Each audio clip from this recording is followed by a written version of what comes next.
Hello again, my friends, and thank you for tuning in for another week where what it feels like to me, I'm just talking out loud to my cell phone and processing things.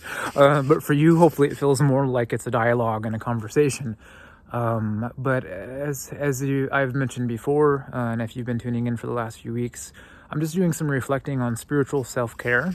And as I've mentioned before too, I've discovered that this is wisdom that's helpful for me. You may not feel it's helpful at all. It may not be wisdom to you. It may be rubbish. And if that's the case, you won't hurt my feelings at all. You can turn me off. You can fast forward, do whatever you want to do. Look at the beautiful scenery behind me.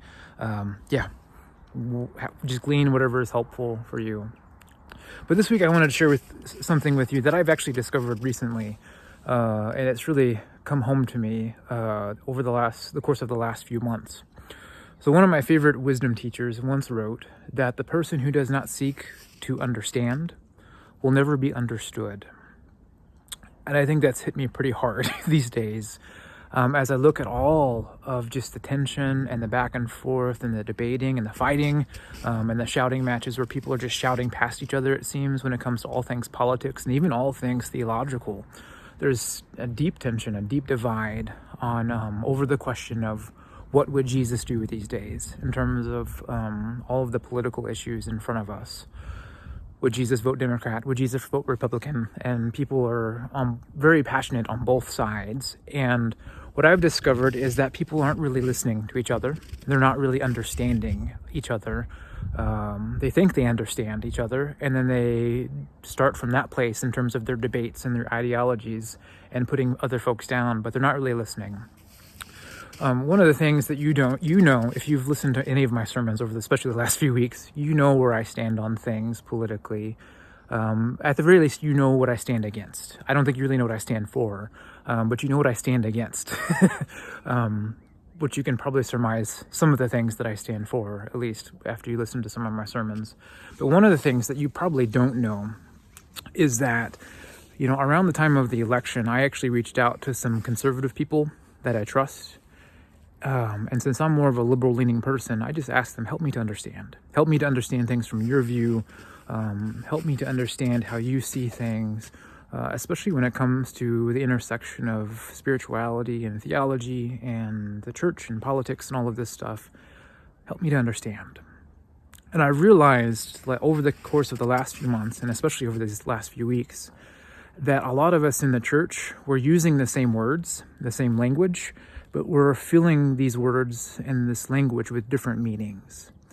And this came home to me actually this past week while I was prepping for a sermon. I never preached it. I decided to go in a different direction for this week.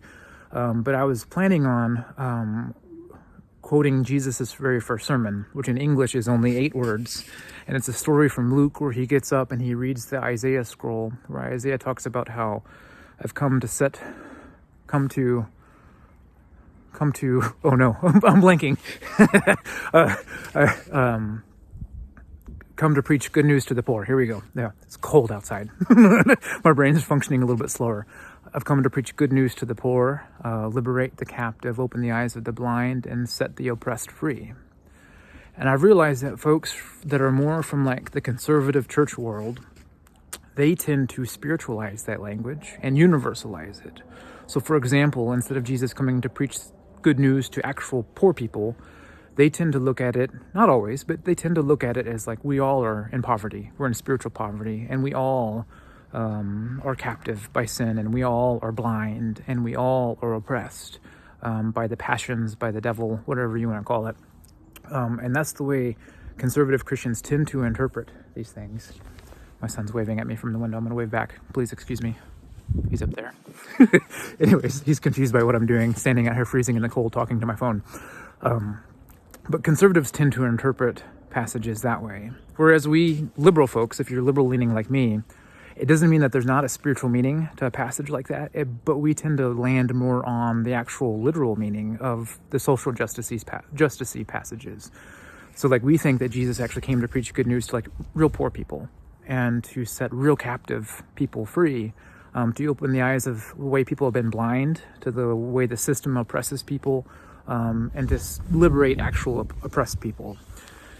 And I realized this in talking with some of my conservative Christian friends, that like we're citing like a lot of the same scriptures in our arguments for our political positions or whatever in these discussions that we're having, but we're filling them with different meaning. We're interpreting them in different ways. And had we not taken the time to actually get to know that, we would just be talking past each other. And even something as significant as the cross, it's a huge thing. The conservative world, I think, tends to overly spiritualize the cross. And it's not to say that there's not a spiritual element to it. But, Jesus, in my opinion, didn't die actually to appease the wrath of an angry father. Jesus didn't die to set things right for us totally depraved, wicked people. At the basic level and the basic understanding, even in the Gospels, is that Jesus died as an enemy of the state. He died for being too outspoken for social justice. His message actually threatened the privilege of the powers that be, and that's what got him crucified. And again, in my own view, it's not that there's not a spiritual element, but I don't want to start with just the spiritual. I want to start with like the literal, the historical there. Like, what does it actually mean? And then spiritualize it from there. But my conservative friends don't quite look at it that way. And so even looking at something as significant as the cross, we're interpreting it in two really different ways.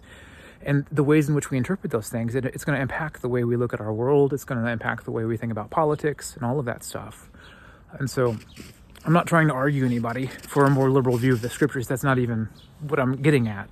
What I'm getting at is it's wise to listen to people. It's wise to seek to understand where people are coming from. Because if we don't seek to understand, they won't understand us either. You have to seek to understand people, to listen to people in order to make yourself understood by others. And I think it's just really helpful to think about these days, as so many of us people are just shouting at each other and they feel misunderstood, and rightfully so probably in many ways. But I think we need to ask the question, if there's people around us who are misunderstanding us, is it perhaps because we're also misunderstanding them and not taking the time to listen to them as well? And so that's what we're communicating isn't coming across clearly. So I think just a lot of tension and a lot of turmoil, a lot of this stuff, this back and forth stuff that we're experiencing these days would go away pretty quickly, or at least it would lessen in its severity if we took the time to be respectful and just to listen and to really hear out where people are coming from. And it doesn't mean we have to agree with them. It doesn't mean that at all. It's just we owe our fellow image bearers, our fellow human beings, our attention and just the attempt at empathy at the very least. So hopefully you found these reflections, this reflection to be helpful this day. It's cold. I'm going to go inside now. So sorry if I seemed a little scatterbrained, but my fingers are going numb. God bless you. Here's a good self-care tip, spiritually and physically. Don't stand outside in Wisconsin in winter too long without gloves on. Peace.